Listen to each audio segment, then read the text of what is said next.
Good morning. I have Ferrari F8 and now I want to show you how I open roof, how switch on engine.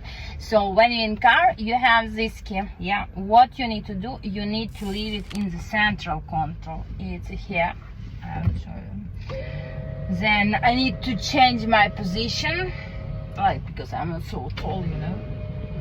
So you have this engine button. You push this engine button. You have all lights on. Now you push brake, of course, and you push one more time.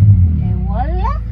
Car is engine on and you can go. Of course, it's a summer, and what we need to do, we need to open roof. How we do? We have a button on the central console here, right here.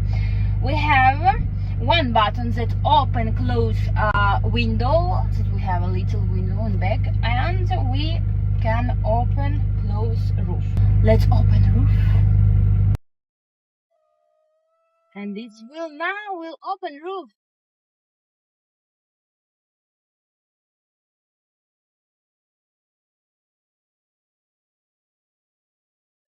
You push button till the end, till you will get information roof open.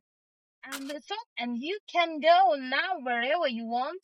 You can travel, enjoy your time on French Riviera or Italian Riviera, and with your family member, with your lover one, and have a great time. So don't wait till then. Book your supercar now.